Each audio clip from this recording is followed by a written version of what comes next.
அஸ்ஸலாமு அலைக்கும் வரஹ்மத்துல்லாஹி வபரகாத்துஹு. ஒரு ஊர்ல ஒரு பையன் இருந்தான். அவனுக்கு பெரிய கனவுகள் இருந்தது. பணம் சம்பாதிக்கணும், வாழ்க்கை செட்டில் ஆகணும், மக்கள் அவனை பாராட்டணும். அவன் பிஸி வாழ்க்கை வாழ்ந்தான். ஆனா ஒரு விஷயம் மட்டும் அவன் ஒவ்வொரு நாளும் பிறகுன்னு தள்ளிக்கொண்டே போனான். தொழுக, குரான் படிப்பு, நல்ல அமல். ஒரு நாள் இரவு நேரம் அவன் திடீர்னு உடம்பு சரியில்லாம விழுந்தான். வீட்டில பதற்றம். அவனை ஹாஸ்பிட்டல் கொண்டு போனாங்க. டாக்டர் சொன்னார், நிலைமை மோசம்.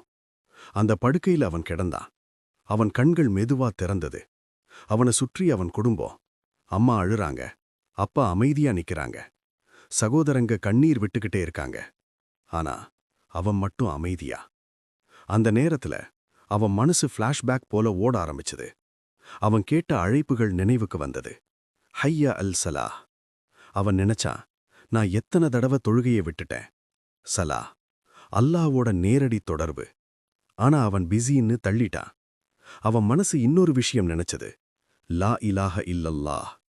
அவன் இந்த கலிமாவை சொல்லிதான் முஸ்லிமானா. ஆனா அவன் வாழ்க்கை உண்மையிலே அந்த கலிமாவுக்கு ஏத்த மாதிரி இருந்ததா? முகமது நபி ஸல்லல்லாஹு அலைஹி வஸல்லம் இந்த கலிமாவுக்காக எவ்வளவு துன்பம் அனுபவிச்சாங்க. அவன் கண்களில் கண்ணீர். அவன் நினைச்சான், குரான் அலமாரியில் இருந்தது, தூசி படிந்து. நாளைக்கு படிக்கதாம்னு அவன் தள்ளின நாட்கள். அவன் இன்னொரு விஷயம் நினைச்சான்.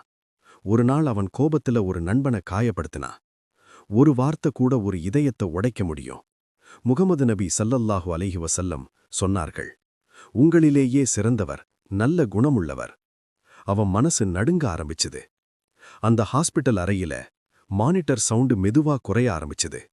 அம்மா கைய பிடிச்சாங்க. மகனே, கலிமா சொல்லு. அவன் உதடு அசைய முயற்சி செய்தது. அவன் உள்ளத்துல ஒரு போராட்டம். நான் தயாரா? தம்பி, இந்த கதை அவனுடையதா மட்டும் இல்ல, நம்ம எல்லாரோட கதையா இருக்கலாம். இப்போ நமக்கு நேரம் இருக்கு. இப்போ நமக்கு மூச்சு இருக்கு. இப்போ நமக்கு வாய்ப்பு இருக்கு. ஈமான் சரி பண்ணிக்கலாம், தொழுக சரி பண்ணிக்கலாம், இல்மு கத்துக்கொள்ளலாம், இஹ்லாஸ் வைத்து அமல் செய்யலாம், நல்ல குணத்தோட வாழலாம், மற்றவர்கள நல்லதுக்கு அழைக்கலாம். ஒரு நாள் நம்மையும் மண்ணில் வைப்பாங்க. அந்த நேரத்துல நம்ம இதயம் சொல்லணும், லா இலாஹ இல்லல்லாஹ். தம்பி, இந்த கதை உன் இதயத்தை தொட்டிருந்தா இந்த சேனலை சந்தா செய்யுங்கள். இந்த வீடியோக்கு விருப்பம் தெரிவியுங்கள். உங்கள் நண்பர்கள்